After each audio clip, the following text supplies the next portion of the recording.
Hello, and thanks for joining us for another episode of Boom and Bust. I'm your host, Tony Clement, here at the News Forum, where all voices matter. I would like to welcome the Honorable Stockwell Day to Boom and Bust for the very first time. Stock is a former federal opposition leader and a federal and provincial cabinet minister in Ottawa and Edmonton, and I look forward to getting his insights. Welcome to the program. Good to be with you, Tony. Thanks for having me on the news forum. And thanks for being here, of course. First topic I want to discuss with you. You've been quite a critic, I would say, of the federal government's Bill C9, as it's called. That's combat hate legislation, in their words. Why is this legislation so flawed? It's a great question, Tony. It's really among the first of its kind in the democratic world, where it's removing from freedom of expression provisions things called the good faith clause, where ministers of whichever religion have always been free, as they should, to read from their biblical or scriptural text. It's removing that. And because the debate going on in the House of Commons is amazing. You had MPs saying, well, we don't really like the book of Deuteronomy. And another one says, well, Leviticus could be a problem. And at the committee chair, who was a liberal, said, yeah, the book of Romans is problematic. And to have people just freely saying that articulating any scriptures from those or anything from the Bible could result in you being arrested for hate. That's a stunning development. The other thing, Tony, there's always been a place, as you would be aware, in human rights law, that if there's going to be a charge brought forward, it has to go through the Auditor General. Sorry, not the Auditor, the Attorney General has to approve it, Right. quite rightly, because there can be so much, so many things that just don't have any basis. That's been removed also. So you can have a situation where police officers actually, based on a complaint from a neighbor whose name you don't know, could actually show up at the door, said you were heard reading Bible scripture, you're under arrest. It's really alarming. And to see it moving forward with this kind of speed in Canada's House of Commons is disturbing. So yeah, I'd love to get your perspective on this because obviously there's always two sides to any argument there, and you've enunciated one side of it that we should have freedom to communicate. There should be very few restrictions on that in a free and democratic society. The other side is arguing that hate is expanding and metastasizing in our society, that people are threatened, physically and online as a result of hate expanding. So, how do we protect people in our society and yet at the same time protect freedom of expression? Well, that's a key issue. And if I feel that somebody has said something about me that is hateful and could incite hatred, that's just to your point here. It used to, the word extreme and motivating people to extreme feelings against another person, that one's been removed. So if you mildly upset me now, I guess, I can ask the police to drop by and say, Tony said something that kind of mildly upset me and could cause people not to like me. And the timing, not just your question, but the timing of this legislation. Just this week, the UK has dropped that provision. They had put in place a number of years ago this provision that the Liberals are putting in only now, and they've just dropped it because they were finding police officers were being called all over the place to arrest people or to charge people who say, "Well, my feelings were hurt. You've made me feel badly." The cost of, or I guess the benefit of also living in a free society where freedom of expression is allowed is you can't arrest me because they say something to upset you. If I'm inciting someone to do something very violent against you, that might be another thing. So you live in a free society with these type of protections already in place. By adding these nebulous approaches, you're only going to increase, well, you're going to increase fear, but you're going to activate or motivate people who want to use really superfluous concerns at times just because something you said upset them. And we need to be protected from that. Yeah, and I know we've got about a half minute left before the break, but you're quite right to say that in our criminal code right now there is a threshold. It's a high threshold, but there is a threshold where if you go beyond it, you could be arrested. Yeah, and provisions are also there for people to use legitimate legislation. You can sue somebody if you feel things have been said inappropriately. But again, while other democratic nations seem to be steering away from this hyper ventilation that goes Right. on with people feeling badly, we're heading in the wrong direction. Stock, we're going to take a brief break. We'll be back with you after these messages.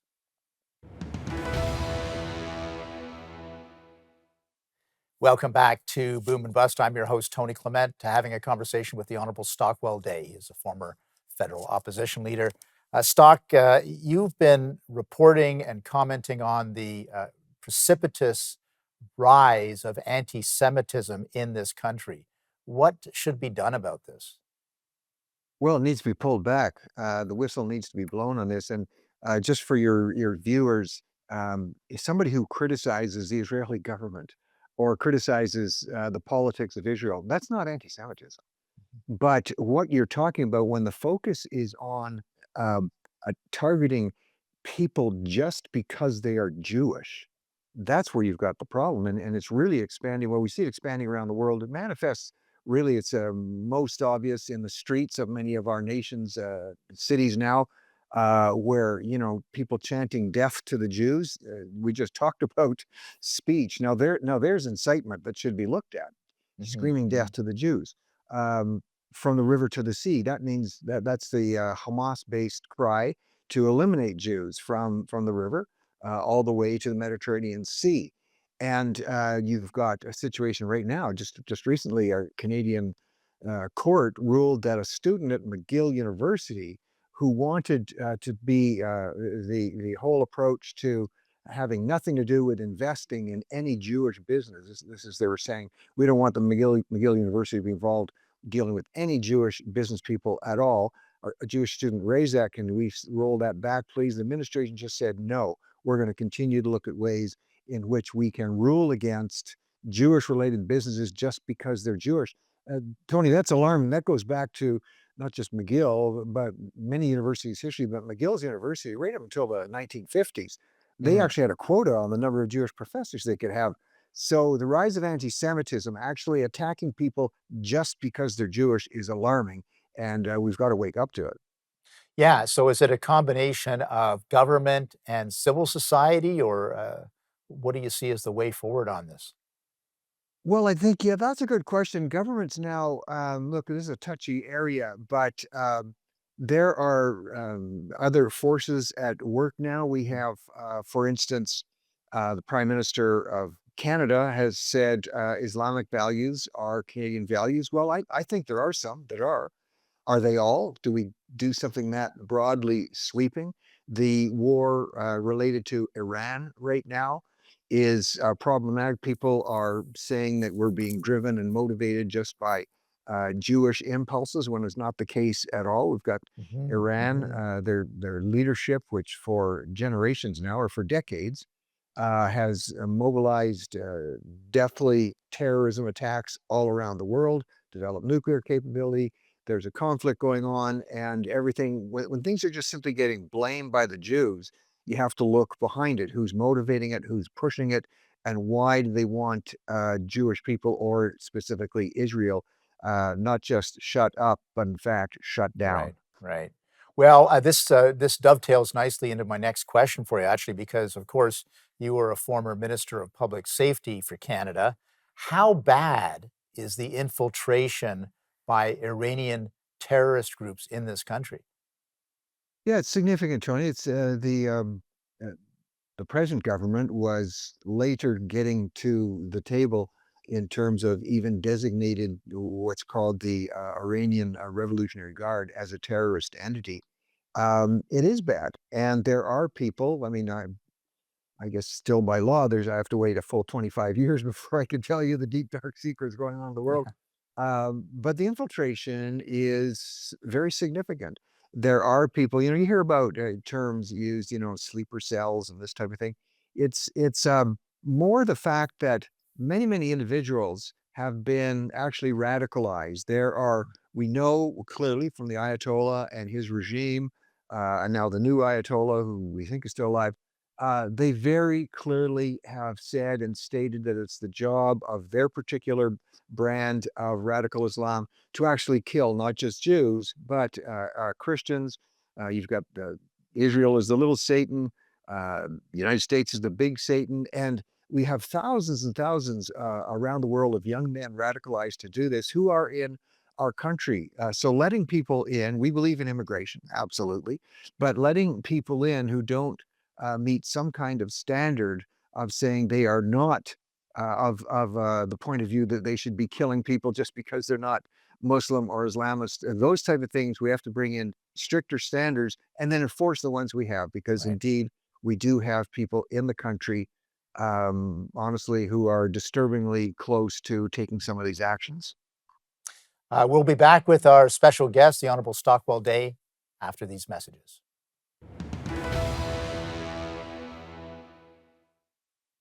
And we're back with my special guest today, the Honorable Stockwell Day, a former federal opposition leader and also a provincial politician. Stock, it's great to have you. Wanted to turn a little bit to the relationship between China, specifically the Chinese Communist Party, let's be honest, and the government of Canada. Is the rapprochement that's going on right now between Mr. Carney's government and China, is that a good idea? Well, I'm a free trader at heart, and there's millions and millions of hardworking, innovative, business-related people living in China that should be able to do business with us in Canada. I mean, agriculture alone, high tech, there's all kinds of areas. But we do have to be cautious in terms of who we're dealing with. China has never backed off of their stated intent to one day take over Taiwan, for instance. We do know that they actively are involved in what we would call slave labor. So we've got to be careful we're not allowing products to come in from China, which you can't say clearly they weren't made by slave labor. China actually is a major close ally with Russia. They helped in the funding of Russia's attacks on Ukraine. So here, the prime minister again is pushing us closer to deal with a country who is responsible for helping Russians kill Ukrainians. Mm. So it's always this, I'll call it a dance, but I don't mean to minimize it.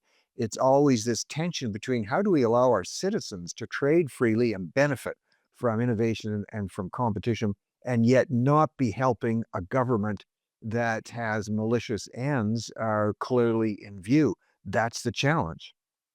And we've just seen just in the last few days the federal government getting tripped up a little bit because of the issue of the Uyghurs and how they are treated in China and the issue of forced labor with that community. And looks like Mr. Carney and the government didn't want to say a bad word about China on those issues.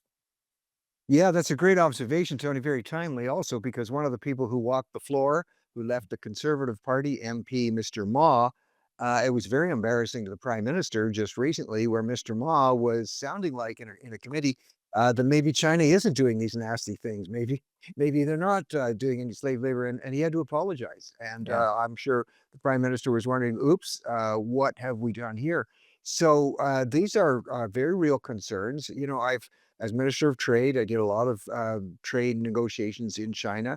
I can tell you, Tony, as Minister of Public Safety, we were involved in certain security related discussions with China because we're all concerned about worldwide terrorism, for instance, and they have an agenda of their own. It's very clear, and we have to be forthright with this. And, you know, I understand the present difficulties we have with the US. And one thing I can't stand, it's tariffs. They don't work and I don't like them. I don't like the US policies related to tariffs. But the prime minister now pushing us closer, like he's talking more than just hard business. He's talking about No. a warm relationship and cuddling up to a nation that has stated itself to be an adversary to the United States, and we're happy to be living right next door with. So I just say we have to approach this with caution. We've got to be open and honest and not be out there defending some of the awful practices that China, in fact, is involved in. Because, yeah, as a former Minister of International Trade yourself, you know that there's a certain cost, especially when dealing with the Chinese government, the Chinese Communist Party. Nothing's for free there. Like, if we want closer relations, they're gonna exact a cost, right?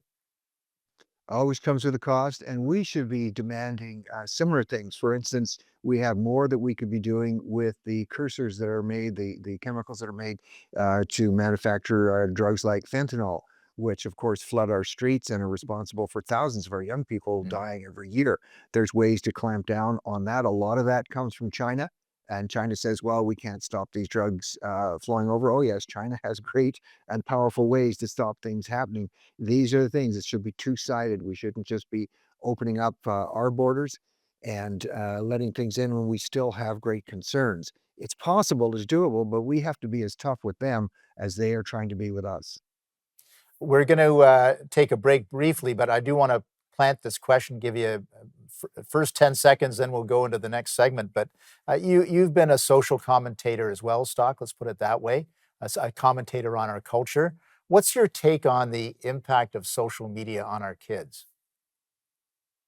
Well, it's huge to deny that. Even people who it doesn't matter on the political spectrum, people, parents, citizens are worried about this.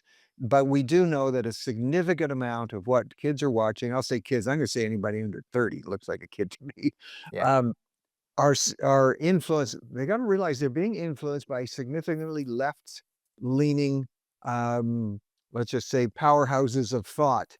It's Okay. very significant. Hold that thought. We're going to continue on this topic after these messages. Yeah. Welcome back to Boom and Bust. I'm your host, Tony Clement, having a conversation with the Honorable Stockwell Day, a former federal opposition leader and provincial minister. Stock, we were talking about the impact of social media on our kids, and I want you to flesh this out a little bit. The impact that we've all seen, and what what is the solution? Australia is banning, cell phone use or social media use for kids under 16. Is that the right approach? How do we deal with this? Well, I think some of those measures are helpful, and people say, "Well, kids will figure out how to get around them." You know what? Let's be really honest. When I was 13 years old and I was 14-year-old, um, certain materials, let's say like Playboy magazine, was not you weren't allowed to be able to sell those to. I think it was 18-year-old, under 18 at the time. Look, kids find a way of getting stuff. It still doesn't mean you shouldn't be trying to limit the access, and some kind of limiting access should be in place. I like what some school districts are doing in Alberta. Premier Daniel Smith has brought in policies, and you've got entire countries now, some in the EU, that are saying um, the amount of information that young people are getting is that this is independent observers is significantly left of center on the political side. And the anxiety levels are measurable among young people. The focus on what they call looks maxing. That's where you and I are always, of course, trying to look. Oh, you look good anyway, but I'm trying to not look as old as I am. But this is taken to the extreme with young people. So some of the effects there, and it actually, when a government will put in certain limitations, that then empowers parents. It gives parents the opportunity to say, you can't watch this or it's against the law. Complete free access to all types of materials, to minds that are still, let's face it, developing is not a healthy thing. Some restrictions do need to be in place. And we're seeing entire governments now, entire countries adopting those. Canada's a little bit behind the eight ball, but we need to look at it. The mental health of our young people is vital here. Turning now to the economy a little bit. I know you know a lot about the Canadian oil and gas industry, being a former Alberta minister. How can Canada get more oil and gas to market? Is Mr. Carney doing enough, or is there more to be done? Well, he said he was going to, and I like to take people at their word. I've given him credit in the past, or just over the past years, for some things he's done that I thought are positive. But now, for instance, being able to speed up projects that used to take 5, 10, can you believe it's only 15 years for a project to come fruition? Investors just run away from that type of stuff. And so he had an agreement with Daniel Smith. They were going to move this along. And now, just in the last couple of days, it's kind of like, oh, golly gee darn, looks like we're not able to move it as fast as we want. Mhm. Tony, Canada has been missing a huge opportunity for the last 25 years, largely as a result of politicians caving into what I'm going to call the extreme environmentalist faction. We're all environmentalists. We want a clean economy and a clean environment for our kids and grandkids. But the extremities of this have left well refined, beautifully refined Canadian products in the ground, not moving. And don't we see the fallacy of that now? Europe being deprived of Canadian oil. Hopefully, we can speed this up because one province, Quebec, quite frankly, has opposed a pipeline going across there. And so, European countries held hostage, for instance, by Mr. Putin in his invasion on Russia. And here we've got European countries have been having to finance Putin's war against Ukraine because they can't get the refined oil products that Canada could have been delivering. We've got to be more reasonable on this. We can have safe, productive. We've got the best refined products in the world. Think of what we could be doing to helping people in India, hundreds of millions of people who still burn dung, quite literally. They have dung factories because they to make material to heat their homes and cook their food, and they could have more access. We have been, I'm sure it's been well intended, but we have been hurting the world by Mm. depriving them of Canadian products, and in the long run too, Tony, using China or India or Europe using our products instead of products that are higher emitting in terms of carbon, we also would be lowering carbon emissions. It's a great Mm. mistake we've made. We need to get moving on this to correct that and really to help the world. The Honorable Stockwell Day, it's been great having you on the program. Great to see you again, and thank you so much for your insights. It's been a great program. I appreciate your presence here today, All the best. Thanks for the good questions. for sure. There was a range of topics there with the Honorable Stockwell Day. Always very insightful. I'm very blessed to have him on the program. I hope you enjoyed it too. We'll see you next time.